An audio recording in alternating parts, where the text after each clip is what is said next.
আল্লাহকে ভয় করুন। মসজিদের আজান হয়ে গেলে আপনার কাছে কোনো উপায় নেই। আপনার মা মরে গেলে কি জীবন দিতে পারবেন?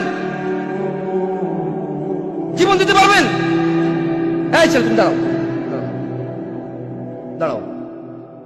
ওকে কি এখানে মেয়ে বানাইতে পারবেন? কেউ আসে ফু দিলেও মেয়ে হয়ে যাবে? বসো। তুমি দাঁড়াও। কেউ আছে ওকে ফু দিলে বৃদ্ধ করে দিবে? কেউ কি আছে যুবককে ফু দিয়ে বৃদ্ধ করবে? আছে?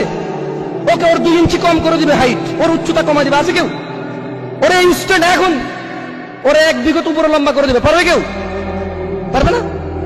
সালাত ছাড়তে পারবে কোনো অপশন নেই।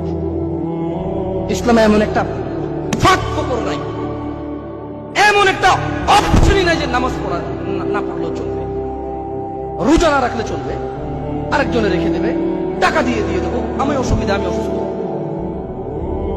হজ আমি পারিনি, আমার ছেলে সন্তানের টাকা পয়সা আছে, আমি নিয়ত করেছিলাম, মরে গেছি, আরেকজনকে পাঠাই দিয়েছে আমার বদলে, করে ফেলবে।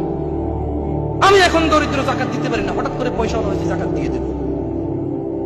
যেমন মানুষ মরে গেলে রূপ দেওয়া যায় না, যেমন ছোট যুবককে ফু দিয়ে বৃদ্ধ করা যায় না, যেমন ছেলেকে মেয়েতে রূপান্তরিত করা যায় না, যেমন মানুষের উচ্চতাকে, মানুষের কদ উচ্চতাকে হঠাৎ করে বাড়িয়ে দেওয়া যায় না অথবা হঠাৎ করে কমিয়ে দেওয়া যায় না। এগুলো কি পসিবল? একজন মানুষ লাগবে আমার যে 1 লাফ দিয়ে স্টেজের উপর উঠবে এখন মাটি থেকে, 1 কোটি টাকা পুরস্কার। পারবে কেউ? আরে একজন তো অন্তত, তোমরা তো অনেক শিয়ানা মানুষ, পারবা না? কিছু হইলে তো রাস্তায় যে গাড়ি ঘোড়া ভাঙো ইসলামের নামে, কিছু হইলে যে রাস্তা আটকায় দাও, কার? সাধারণ জনগণের খেটে খাওয়া মানুষ।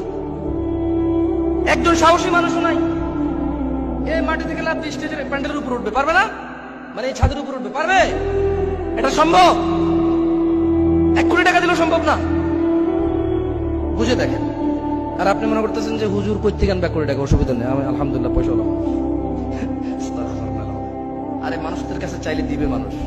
যদি বলি যে ভাই বিপদে পড়ে গেছি, 1 কোটি টাকা আটকা, 5 বছর লাগলো, ইনশাল্লাহ মানুষ আস্তে আস্তে দান সদকা করে হলো আমার ঋণ মুক্ত করে দেবে ইনশাআল্লাহ। দুঃখিত, এটা দুষ্টামি করলাম, বাট কিন্তু কথাটা আমি একটু বুঝার চেষ্টা করব। যেমন আপনি মাটি থেকে লাফ দিয়ে ঘরের চালে উঠতে পারেন না, ঠিক আপনি নামাজ ছাড়তে পারবেন না, কোনো অপশন নেই। কিন্তু আপনি এটাকে ধার রাখছেন। আপনি মনে করতেছেন যে জামশেদ ভাই এটা কি বলে, এই আজান হচ্ছে আমি দাঁড়াইছি, লে কিয়া করেগা বে। আমি যখন বলছি আপনাকে লাফ দিয়ে ছাদে উঠতে পারবেন মাটি থেকে, বললেন না। বললাম 1 কোটি টাকা দিব, বললেন না। যখন আমি বলি যে নামাজ ছাড়ার কোনো অপশন নাই, আপনি বললেন যে इसमें क्या ऑप्शन नहीं, तू अजान दे, ले तू इकामत दे, मैं इधर खड़ा रहता हूँ, नहीं जाता हूँ, क्या करेगा? আপনি বলছেন যে তুই আজান দে, তুই ইকামত দে, তুই নামাজ পড়া, আমি এখানে দাঁড়াইছি। বাজিয়ে নজর তুই কি করবি না? হয়েছে সেটা আমার হয়েছে। মনে রাখবেন, আমিরাবাদের পুরুষ এবং মহিলা, পৃথিবীর মুসলিম নামধারী পুরুষ ও মহিলা, এই পৃথিবীর নিজেকে মুসলিম মুমিন মনে করা পুরুষ মহিলা যুবক যুবতী, তোমাদেরকে বলবো, সালাত এমন একটা ইবাদত, তুমি যতগুলো হাদিস আছে, যতগুলো কোরআনের আয়াত আছে, জাল হাদিস, দঈফ হাদিস, মিথ্যা, আরো মিথ্যা, আরো মিথ্যা, ডাহা মিথ্যা, একবারে 100% মিথ্যা, একটা হাদিস তুমি তোমার 14 খানদান, আর তুমি বুঝলাম 60 বছর 50 বছর বাঁচবা হয়তো ইনশাআল্লাহ আল্লাহ চাইলে, তো তোমার যদি 20 প্রজন্ম ধরা হয়, 60-এর যদি 20 দিয়ে গুণ দেওয়া হয়, মিনিমাম তো 1012 হইব নাকি? এরকম 1012 বছর তোমার 20 ফ্রি মিলে যদি রিচার্জ করো, একটা ভুল হাদিসও বের করতে পারবে না যেখানে লেখা আছে হ্যাঁ যদি আপনি এইরকম হইয়া যান তাহলে আপনি নামাজ না পড়িয়েও চলাফেরা করতে পারবেন। এরকম বাই করতে পারবে না।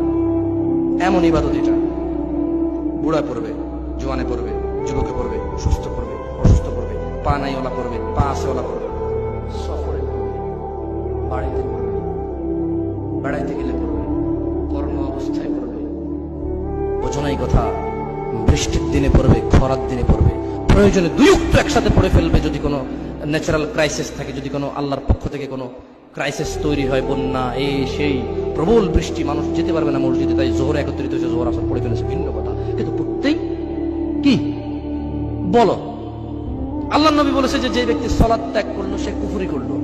আল্লাহ নবী বলছে সালাত ত্যাগকারী কাফের। তুমি নিজেকে মুসলিম বলতেছো, তুমি কোন নবীর উম্মত বলো? বলো, বলতে পারবো না?